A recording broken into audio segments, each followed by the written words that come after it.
Hi everybody, this is Connie again, and today I'm at my friend Laura's house, and this is the first of what we hope will be a series that we'll just do some episodes every now and then, and it will probably be called Lessons with Laura. So this is episode 1, because Laura knows a lot of nifty things, like kitchen things, craft things, just household management things, so we could do a lot of things like that, and she's a great teacher as well. So with that, I guess I will turn it over to her. And I'm Laura. Lessons with, as in. Welcome to my kitchen.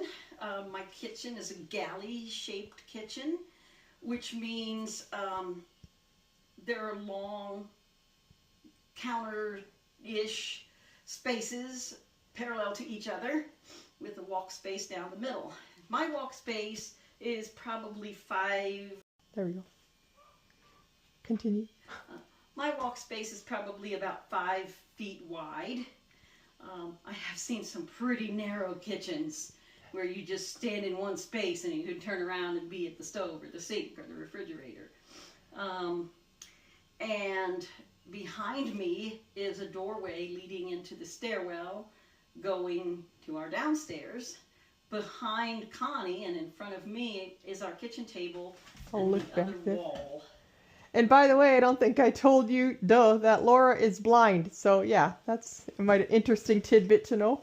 Good point. Good point. And we're going to do a lot of different things. We're going to start by talking about pouring liquids and solids, measuring things. And some of it's just pretty normal, whether you're blind or sighted. But there's some other things that I've been either taught to do differently. She said she's taught them differently or figured it out over the years. And by the way, this only records in 60-second clips. Oh. So that's kind of a pain, but Okay, I'll remember that. it's no problem. Yeah. So, yeah, whether I learned them from somebody else or whether I, quote-unquote, reinvented the wheel, we're going to get started with pouring various and measuring various items. Cut for now, and we'll get set up. Cool. There. Hi again. I have my collection of measuring cups and measuring spoons here.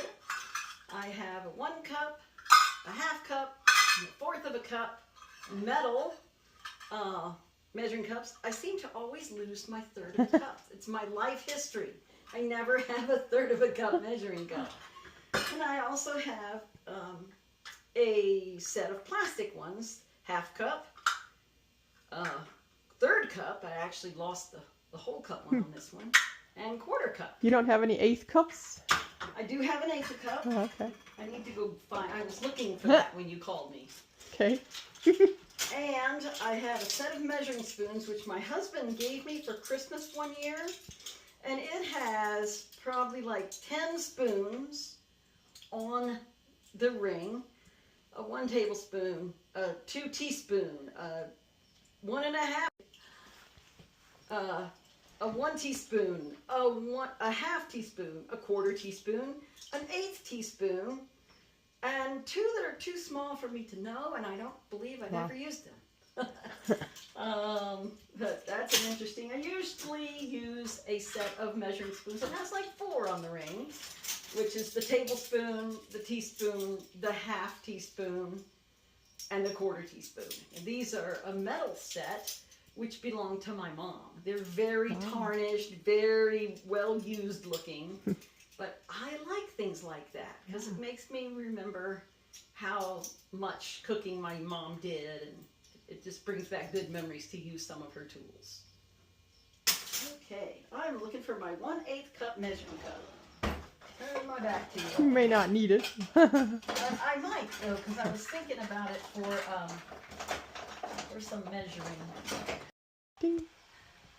Hello, I have several tiny bottles of various liquids in my hands. I have some green food coloring, some almond extract, another bottle of Shape of food coloring, a much tinier vial, a teeny tiny bottle of Tabasco sauce, and another teeny tiny bottle of clove oil.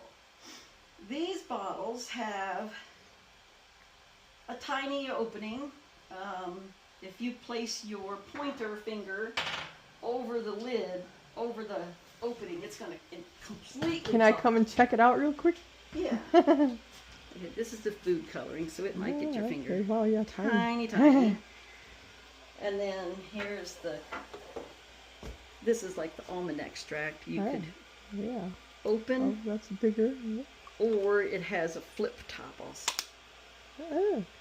So these are 5 bottles of stuff. I probably did not need to get 5 bottles out, but just for the purpose of talking, regularly when I have a recipe that calls for clove oil or almond extract, I've been cooking for years and years, so I will just either hold it over my pot or my bowl and maybe shake 2 or 3 times, or maybe squeeze just a little bit.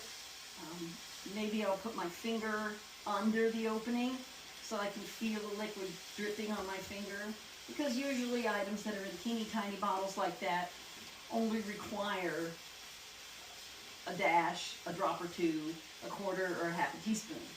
And unless you're talking something like Tabasco sauce, if you get a little bit too much or too little of almond extract, it's not going to be a big deal. Items that I very rarely measure. As we've been talking, I have been heating up my whistling tea kettle over there, so that I can make a pot of tea for Connie and I to enjoy as the morning progresses. And so when we hear it whistle, I will stop talking about other items. Pouring liquids, measuring liquids. If you have a recipe calling for 2 tablespoons of Worcestershire sauce, or 2 tablespoons or a quarter of a cup of vinegar, those are very thin liquids, and sometimes it's really easy to overdo. So I am going to share some tips about how I try to avoid overdoing those kinds of liquids, or even vanilla extract. Okay, so my tea kettle is whistling, but it's also spitting water because I have a tendency to fill them too full. So I reached over to turn off my burner, and I am going to be making a pot of jasmine tea for us. I have a teapot in my hand, which is it's white and has pink roses on it.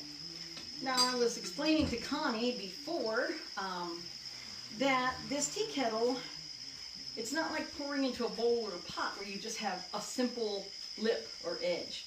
This teapot is, it's maybe 5 inches wide, but the opening is 4 inches wide, or roughly. So it has kind of like a shoulder. Then the rim that the lid sits on is yet even inside of the, I don't even know the right words. So pouring this boiling liquid, I don't want to get my hands. Definitely don't want to pour. So my trick is to set my teapot in the sink, which at this point you wouldn't be able to see my tea kettle, but you could walk over if you'd like to. Sure. You might have to redo this one. Right. And in the sink is my teapot. Okay. There we go. Right down there. So I'm coming over with my boiling liquid. You are out of the way. And because I probably have 2 quarts of boiling liquid here, and my tea kettle takes maybe 1, I'm doing my best to pour it in what I think is about the center.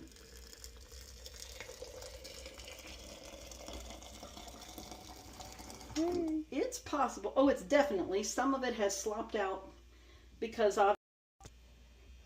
some of it is obviously going outside the tea kettle. However, my teapot is in the sink, so we're safe. And by the way, I just wanted to say that if any of you have feedback, I'd love to hear your comments on, like, if we should change anything in future. Like, can you see everything clearly? Am I a good distance away? And am I showing things that she's talking about, etc., etc.? And now I'm going to put my whistling tea kettle back on the stove. It didn't take the whole thing. And come back. But because I noticed that my teapot is wet, that on the outside, that makes me know that I definitely spilled some of the boiling water into the sink. Which I would much rather spill it in the sink than on the countertop. So we will let that steep for, what are we, 10 minutes, while we start to talk about something. I now have a bottle of vinegar. It's a quart-sized bottle of apple cider vinegar. I have a dinner plate. It's like, why do you have a bottle of vinegar and a dinner plate? Kind of unusual. Well, let's say I'm doing a recipe where I need a half a cup of vinegar for, I don't know, maybe chili. Half a cup might be much, but let's just, whatever. Let's just say that my chili is really sour. Tart. No, I learned the word is tart. So I'm unscrewing the lid of the vinegar. I put my half a cup measuring cup in the middle of my dinner plate. And I am just pouring it into the half a cup. I'm using I tend to use my middle finger. I don't know why, how that started, but I'm tapping it or holding it onto the edge of my measuring cup until I feel it. Do you think I should get closer, or you can probably see it good enough? Well, we'll see how it turned out. Exactly a half a cup. It is full to the brim. My husband always teases me about how I fill things clear to the brim. But anyway, and if I was going to pour it into a pot or a bowl, I would pick up the measuring cup, holding its handle in my right hand, but also putting the left hand over the top of the cup so that my thumb rests on one side and a couple of fingers on the other. Sort of steadying it. And I would bring it to my pot, or I'd take my pot over here to it, and then I'd pour it in. Okay. If I got too much, sometimes I will use a half a cup measuring cup, even if I only want a fourth of a cup, and I will fill it half full. So let's just say I got too much vinegar in my cup, and I need to put some back in the bottle. I have a plastic funnel, which I got as a door prize at a Tupperware party I was at decades ago. I am setting it inside of my vinegar bottle. I am picking up my full measuring cup, trying to lift it up straight, lifting it above the funnel. I just poured my vinegar back into my bottle.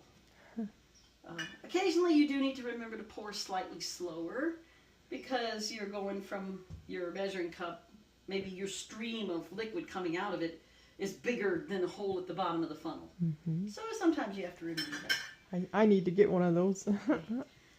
In case I spilt some on my dinner plate, which if I did is just a few drops, but I'm picking up my dinner plate, touching the rim to the funnel, and lifting it up. I don't hear any drops. They're also now back in the bottle of vinegar. And I put the vinegar away. Then we'll decide what else we're going to do. Hello, my bottle has shrunk. You put the vinegar away, and I now have a bottle of white corn syrup, or also known as Caro syrup. It is thicker. It's even thicker than table syrup. But I am going to pour it into my half cup measuring cup, which I rinsed, and I still have it positioned on my plate, my dinner plate. It pours much more slowly, but that could be deceiving too, because you're thinking, oh, this pours slowly, I can take my time. So I have poured this Caro syrup into my measuring cup. It is about half full. It's liquidy. If I lift up my finger, it takes a while for it to drip off my finger back into the cup. This might be the consistency of honey. So, you ready? Yep, it's on. Okay, and since I'm not making a recipe right now, and I don't need this Caro syrup for anything, I will put it back in the bottle. Here we go. Wow. pouring it into the funnel. And it is slowly going into the funnel, slowly going into the bottle. It's actually sitting in the funnel. This one might be a fun one to do a close-up. Yeah. But let's wait and start a brand new one. Okay. I'll put it back in the measuring cup. Hi, Lucky, I hear you. Where are you? Yeah, I think where she's in is the stairwell. All right, so I'm going to put the Caro syrup back in the cup. She's still trying to get out of the funnel back into the bottle. Wow, it takes a while. It's really slow. So how can you tell? Okay, so I'm doing close-up now of her doing this. I am going to pour my Caro syrup that I didn't need back in this funnel. And possibly you'll see how slow it pours. I hope I'm not blocking it. It's a thick liquid like honey. I'm still holding it still. I'm holding it still. I'm holding it still over the funnel. And most of it is out, but there's probably 1/8 of an inch thick of syrup on the sides of the measuring cup. So I'm scraping it with my finger. And the hole in the center of the funnel is just now empty. So we poured it in, 30 seconds ago? Mm-hmm. It's a slow Yeah. runner. So there is that. Give it a little minute to get back in the bottle, and then I will rinse the... As I am cleaning up from this demonstration, I'm reminded that I would like to mention, and I think people who have had a vision impairment for a very long time know this, but for those who are helpers / caregivers or newly losing vision, don't be afraid to use your hands, use your fingers. I mean, we can't use our eyes. Sometimes we can tell things by a smell or a sound, but don't be afraid. I can't tell you how many times during making a cake or a pie or a pot of soup that I am rinsing off my hands. Sometimes I'm actually washing my hands with soap and drying them, so that when I touch something, it's as germ-free as I can make it. But I just wanted to remind people, please do not hesitate. That's that. Yeah, and I was just going to add to that, if you're sighted and you're cooking with a blind person, don't discourage them from using their fingers to do things, as long as their hands are clean, of course. And that could, because it's perfectly acceptable. And yeah, so that was a good point she made, and I just wanted to... If you lick your fingers, make sure you wash your hands. Exactly.